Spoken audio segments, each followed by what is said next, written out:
Steelers Nation, what is going on?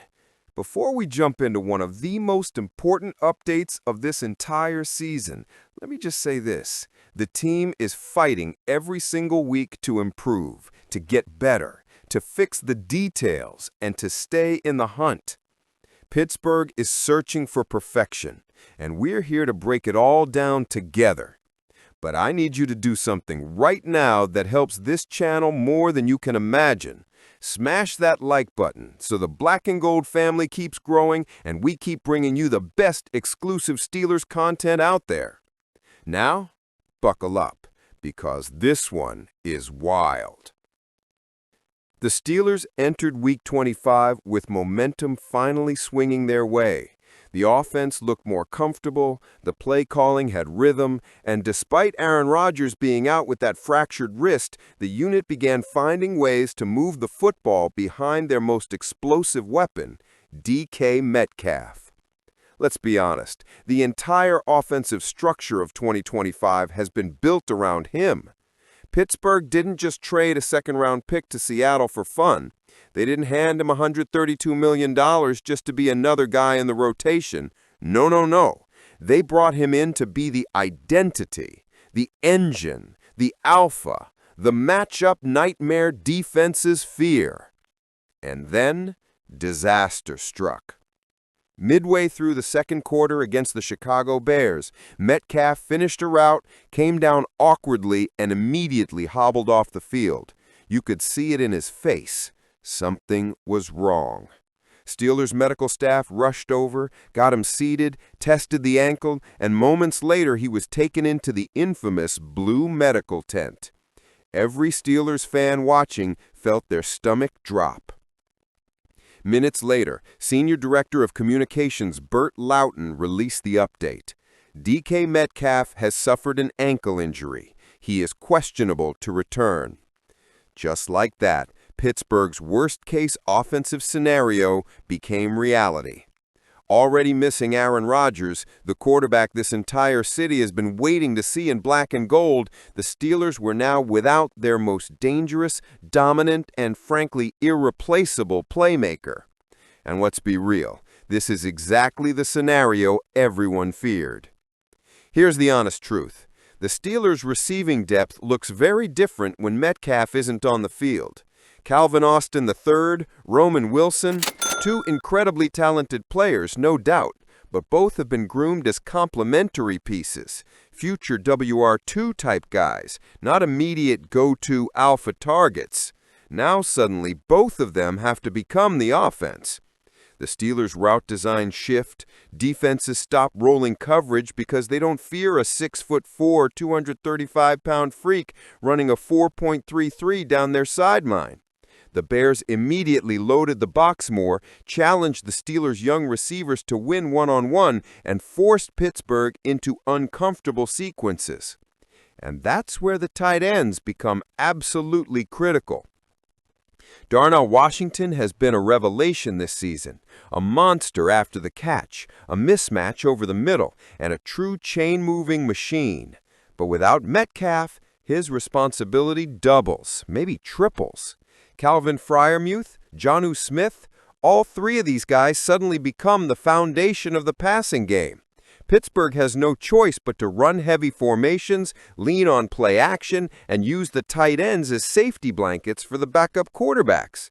It's not ideal, but it's the only way forward until Metcalf is fully healthy. And that's where this gets frustrating. Let's talk about it. The Steelers had opportunities. Multiple, in fact. The front office knew Rodgers was dealing with nagging issues early on. They knew the offense needed another proven separator.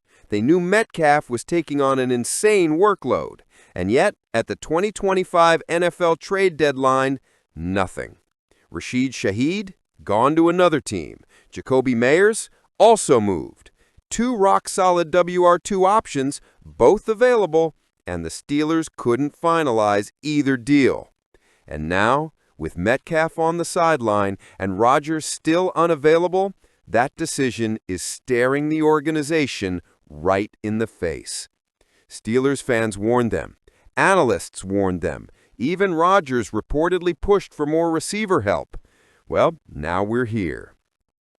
Just when you thought the nightmare couldn't get worse, the defense took a massive hit. During the first half, star cornerback Joey Porter Jr. left the game with a leg injury and was officially labeled questionable to return. Porter has been the heartbeat of this secondary, the tone setter, the boundary enforcer, the trash-talking technician who locks down WR1s on a weekly basis. Losing him? That changes everything defensively, especially against a team with speed like Chicago. Let's break this down. Joey Porter Jr. has developed into a legitimate star, but his injury history keeps growing. 2023 playoffs, concussion versus Buffalo. 2024 Week 7, knee injury versus Baltimore. 2024 training camp, hand injury. 2024 Week 1, hamstring injury, missed weeks 2 through 5. He returned healthy in Week 6 and played some fantastic football this season. But another lower body injury raises concerns. This was supposed to be his big second-year leap, and it has been, but his availability remains something the team has to monitor. This is where things get complicated. James Pierre has quietly become one of the Steelers' most surprising contributors. He's been on the field almost every snap recently, but without Porter, the matchups change dramatically. Then there's Darius Slay Jr., the veteran. He hasn't been heavily involved today, mostly because Pierre has been playing so well. But if Porter can't return, Slay has to jump in, even if he's coming off a concussion of his own. Meanwhile, Brandon Echols has been holding down the slot since Jalen Ramsey moved to safety starting Week 9. But now, with 2 boundary spots potentially open, you might have to move him around too. This entire secondary, which was starting to click, now gets reshuffled on the fly. Not ideal, not planned, but necessary. Let's zoom out for a second. The Steelers came into Chicago with a real chance to build momentum. The defense finally had stability, the offense was finding its rhythm even without Rodgers, and DK Metcalf was playing like the guy they paid him to be. Porter was turning into a Pro Bowl caliber corner. And then 2 of the most important players on the entire roster leave the game. This is the type of moment that defines seasons. Does the team collapse? Do the young guys step up? Do the backups play out of their minds? Does this spark a next man up mentality we'll talk about all year? Or else, do these injuries expose the lack of depth the Steelers failed to address at the trade deadline? Time will tell, but one thing is for sure. This game will be remembered as a turning point, one way or another. In Week 25 against the Chicago Bears, T.J. Watt reminded the entire football world exactly who he is. At 31 years old, he's still one of the most feared, most explosive, and most dominant defensive forces in the NFL. And in classic TJ style, he didn't just make a play, he made history. Late in the first half, Bears quarterback Caleb Williams dropped back, and you could feel the tension rising. TJ shaded outside, dipped that shoulder, exploded off the line, and boom, vintage rocked. He blew past the right tackle, wrapped around the edge, and crushed Williams from behind. But he didn't stop there. Not only did TJ secure the sack, his 115th career sack, he also punched the ball loose, turning it into an instant Steelers touchdown as Nick Herbig scooped it up and ran it in. A sack, a forced fumble, a defensive touchdown, a record-breaking moment, all in one play. That sack officially moved TJ past his older brother J.J. Watt, making TJ the Watt family's all-time sack leader. And the cherry on top? J.J. was in the broadcast booth on the call for CBS Sports. You couldn't script it any better. Now look, we all know J.J. Watt is one of the greatest defensive players to ever live. 3-time Defensive Player of the Year, a walking highlight reel of destruction, a man who redefined the defensive end position. But today belongs to little brother. There's something poetic about this moment.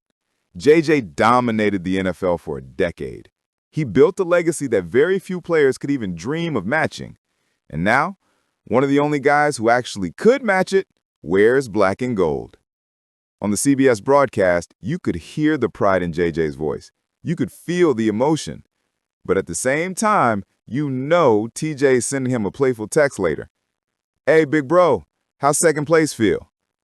Steelers Nation has watched TJ grow, fight through injuries, anchor this defense, and climb the all-time sack list, step by relentless step. And now, he holds a record that truly represents the incredible power, talent, and legacy of the Watt family. And he's not done yet. That sack puts TJ Watt at 115.0 career sacks, 26th in NFL history. And look who's just ahead of him. Calais Campbell, 115.5 sacks. Myles Garrett, 117.5 sacks. Steelers fans, TJ isn't just chasing family history anymore. He's climbing NFL history. And let's be honest, if Garrett is still playing at the same time and sitting right above him on the leaderboard, you know TJ is coming for him. That rivalry, it's personal, it's competitive, it's legendary, and it's far from over. The coolest part, the entire Watt family was essentially involved in this moment. JJ was on the call. Derek Watt, the fullback, the third NFL Watt brother, was in attendance at Soldier Field cheering on his younger brother. It was like a family reunion wrapped inside a historic Steelers highlight.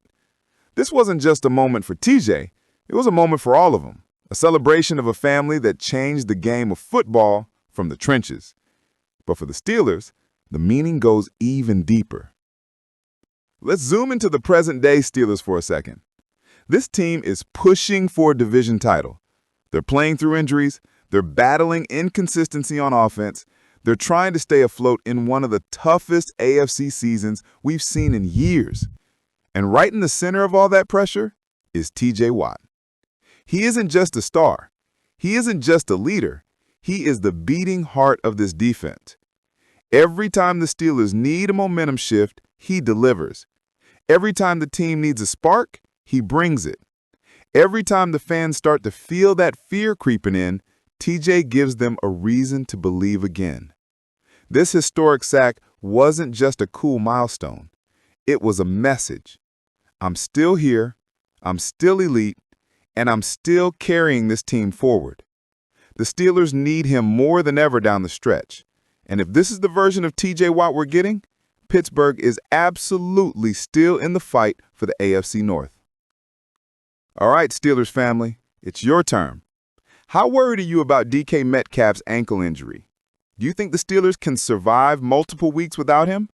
And when it comes to Joey Porter Jr., is the secondary deep enough to hold up if he misses time?